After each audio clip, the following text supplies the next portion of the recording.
আজকে আমি আর আব্দুল্লাহ মিলে আনবক্সিং করব আব্দুল্লাহর জন্য নতুন কিনা ফেনটেকের অ্যাটম 96 মেকানিক্যাল কিবোর্ডটি। আমরা এটা স্টারটেক থেকে নিয়েছি। স্টারটেকে এটার প্রাইস বর্তমানে ৩,১৩৫ টাকা। এই কিবোর্ডটা একটা ওয়্যার কিবোর্ড এবং এইটার ফর্ম ফ্যাক্টরটা হচ্ছে 96 কি। আমরা যদি এটার কি স্পেসিফিকেশনগুলো দেখি তাহলে এখানে হচ্ছে 3 পিন হট সুইপেবল, তারপরে হচ্ছে 8 GB লাইটিং আছে, আর এটার একটা মাল্টিফাংশনাল নব আছে যা দিয়ে আমরা আসলে বিভিন্ন কাজ করতে পারবো। পরে আমরা এটা ডিটেল বলবো।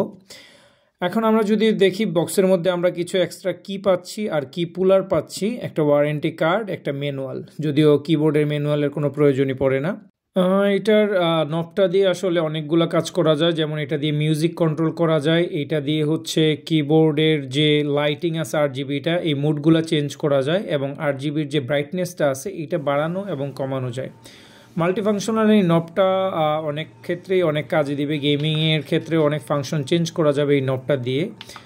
আর এই কিবোর্ডটার যদি আমরা কির কালারগুলো বলি তাহলে হচ্ছে এখানে আমরা স্কাই ব্লু এবং নেভি ব্লু এই দুইটা দেখতে পাই, আর অ্যারো কি এবং স্কিপ কিটা আমরা দেখতে পাচ্ছি ইয়েলো। আর এখন আমরা এটার সাউন্ডটা, ক্লিকি সাউন্ডটা শুনতে পাচ্ছি। সাউন্ডটা আসলেই খুবই স্যাটিসফাইং।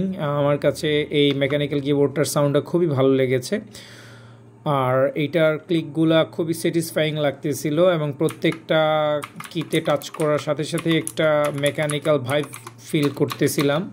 কিবোর্ডটা যথেষ্ট সুন্দর এবং খুবই ডিউরেবল মনে হয়েছে আমার কাছে, আর লাইটিংটাও খুবই সুন্দর। আর এইটা আমি যতটুকু রিভিউতে দেখলাম গেমারদের জন্য এবং টাইপিংয়ের জন্য খুবই ভালো। আমার সবসময় নর্মালি ওয়্যারলেস জিনিস পছন্দ, বাট আব্দুল্লাহ গেমিং করে যার জন্য ওর হচ্ছে ওয়্যার্ড কিবোর্ডই প্রয়োজন। এই জন্যই আসলে ফেনটেকের এই অ্যাটম 96টা কেনা, আর নয়তো আমাদের আসলে অন্য আরেকটা কিবোর্ড কেনার প্ল্যান ছিল।